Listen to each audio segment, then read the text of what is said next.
Salam, perkenalkan nama saya Muhammad Ikram Aminuddin, mahasiswa semester 1 Universitas Dharma Persada, Prodi Manajemen dengan NIM 2020410073. Di sini saya beserta 3 orang rekan saya akan sedikit memaparkan mengenai materi ragam bahasa Indonesia berdasarkan waktu dan kondisi. Tapi mungkin langkah baiknya sebelum pada pokok penjelasan, langkah baiknya kita sedikit mengulik mengenai bahasa baru, kemudian ragam bahasa Indonesia. Yang pertama, bahasa. Menurut Wikipedia, bahasa Indonesia, bahasa adalah kemampuan manusia untuk berkomunikasi dengan manusia lainnya dengan menggunakan tanda, baik itu kata ataupun gerakan. Nah, kemudian ada menurut seorang ahli bernama Plato, yang dimana beliau mengemukakan bahwasanya bahasa adalah pernyataan pemikiran seseorang dengan perantaran onomata atau nama benda dan remata atau ucapan yang merupakan cermin dari ide lewat udara dari mulut. Nah, jadi dapat ditarik kesimpulan dong bahwa bahasa adalah suatu sistem lambang bunyi yang sifatnya arbitrer atau mana suka yang digunakan oleh seseorang, baik itu seseorang ataupun suatu kelompok di suatu wilayah untuk berkomunikasi. Nah, gitu. Kemudian mengenai ragam bahasa Indonesia, yang dimana sesuai namanya melakukan variasi bahasa menurut pemakaiannya yang berbeda-beda. Ada yang menurut topik pembicaraan, ada yang menurut ruang pembicara, lebih dekatnya menurut kawan bicara yang kita bicara, kemudian ada menurut orang yang dibicarakan, bahkan serta menurut medium pembicaraan. Nah, kemudian ragam bahasa Indonesia ternyata dibagi menjadi 8 bagian. Salah satunya mengenai ragam bahasa Indonesia berdasarkan waktu dan kondisi. Tapi lebih lengkapnya akan dijelaskan oleh rekan saya selanjutnya. Assalamualaikum warahmatullahi wabarakatuh. Nama saya Sansadiken Trimariona Hidayat. Saya berNIM 2020410106. Saya dari jurusan Manajemen Reguler Pagi. Saya dari angkatan 2020. Di sini saya akan menjelaskan tentang ragam bahasa berdasarkan waktu dan kondisi. Ragam bahasa berdasarkan waktu dibagi menjadi 2, yaitu pertama ragam bahasa Indonesia lama dan yang kedua ragam bahasa Indonesia baru. Ragam bahasa Indonesia lama dipakai sejak zaman Kerajaan Sriwijaya sampai dengan saat dicetuskannya Sumpah Pemuda. Ciri ragam bahasa Indonesia lama masih dipengaruhi oleh bahasa Melayu. Bahasa Melayu inilah yang akhirnya menjadi bahasa Indonesia. Ada beberapa alasan mengapa bahasa Melayu menjadi bahasa Indonesia. Yang pertama, bahasa Melayu berfungsi sebagai lingua franca. Apa itu lingua franca? Lingua franca adalah sebuah istilah linguistik yang artinya adalah bahasa pengantar atau bahasa pergaulan di suatu tempat di mana terdapat penutur bahasa yang berbeda-beda. Yang kedua, bahasa Melayu sederhana karena tidak mengenal tingkatan bahasa. Maksud dari tingkatan bahasa itu adalah kerangka kerja dari suatu bahasa ilmu yang mempelajari bahasa. Yang ketiga, keikhlasan suku daerah lain. Yang keempat, bahasa Melayu berfungsi sebagai kebudayaan. Ragam bahasa Indonesia baru.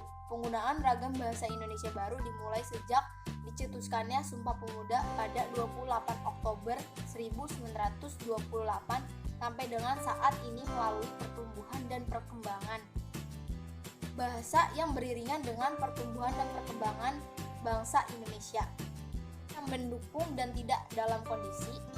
Dalam ragam bahasa lisan harus mendukung kondisi penggunaan karena bisa mengakibatkan penghilangan pada bentuk kalimat.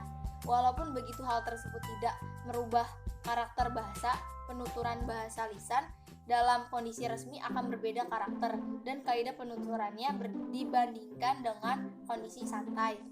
Dan ragam bahasa yang tidak mendukung kondisi adalah ragam bahasa tulis, karena dalam ragam bahasa tulis harus mengacu pada gramatikal dan kaidah bahasa, sehingga dalam pemakaian bahasa tulis harus membutuhkan ketelitian dan presisi dalam penetapan kata, penggunaan patokan ejaan, sistem dan struktur kalimat, dan berbagai keseluruhan faktor bahasa dalam sistem kalimat.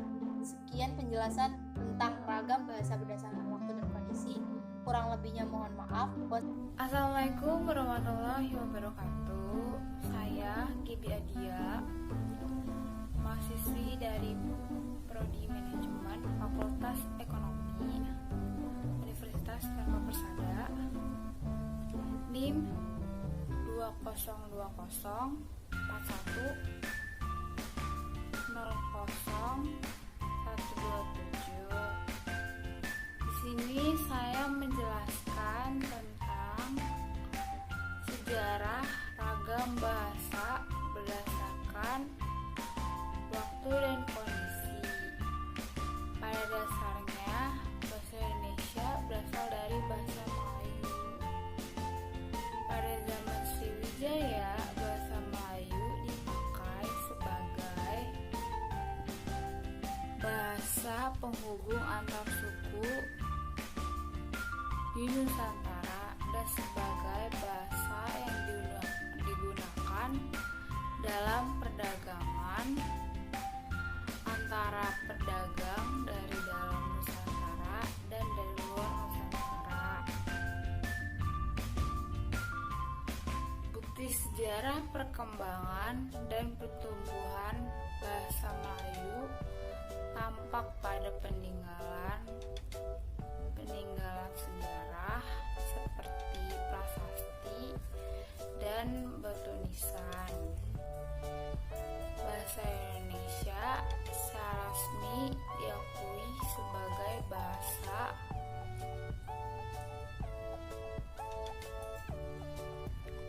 nasional pada saat Sumpah Pemuda, yaitu 28 Oktober 1928. Namun secara yuridis bahasa Indonesia diakui pada tanggal 18 Agustus 1945 setelah kemerdekaan Indonesia. Demikian yang bisa saya sampaikan. Wassalamualaikum warahmatullahi wabarakatuh. Assalamualaikum warahmatullahi wabarakatuh. Saya Alfiana Saskia, NIM 2020 4109 dari Fakultas Ekonomi Manajemen. Di sini menjelaskan tentang fungsi dan juga ragam bahasa berdasarkan waktu dan kondisi. Apa sih fungsi ragam bahasa itu? Fungsi ragam bahasa yaitu menyatukan berbagai bahasa Indonesia, simbol kebanggaan nasional, simbol identitas bangsa, pemersatuan kelompok atau etnis. Fungsi ragam bahasa ada dua, yaitu 1. Fungsi sebagai bahasa nasional, 2. Fungsi dari bahasa negara. Adapun apa saja sih fungsi sebagai bahasa nasional itu? Adapun ragam bahasa Indonesia memiliki sebagian bahasa nasional. Fungsi tersebut ada 5, yaitu 1. Menyatukan berbagai bahasa di Indonesia, 2. Simbol kebanggaan nasional, 3. Simbol identitas bangsa, 4. Pemersatuan antara kelompok atau etnis, 5. Alat pemersatuan adat dan budaya antar daerah. Dan apa saja sih fungsi-fungsi dari bahasa negara itu sendiri? Adapun bahasa Indonesia juga digunakan sebagai bahasa negara. Fungsi dari bahasa negara ada 4, yaitu 1. Bahasa resmi negara, 2. Bahasa pengantar pendidikan, 3. Alat komunikasi dan tingkat nasional untuk kepentingan pembangunan, 4. Alat pengembangan ilmu pengetahuan dan teknologi. Dan apa saja sih contoh-contoh ragam bahasa Indonesia? Nah, contoh-contohnya ada saat presentasi, bertemu teman, keluarga, umum. Misalnya, di waktu ketemu keluarga bisa menggunakan bahasa daerah, atau di waktu ketemu bertemu teman menggunakan bahasa sehari-hari yang sewajarnya atau santun, atau di waktu ketemu dosen pas presentasi atau speaking publik menggunakan bahasa Indonesia yang formal dan baku.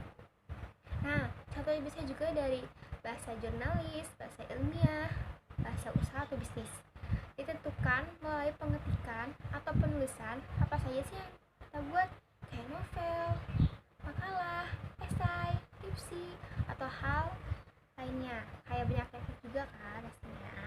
Nah, karena bahasa Indonesia itu bisa menggunakan satu atau bahkan lebih, tergantung berupa seberapa pandainya kita mengatur memilih bahasa yang ingin disampaikan supaya tidak terjadi kesalahpahaman antara kedua belah pihak atau lebih.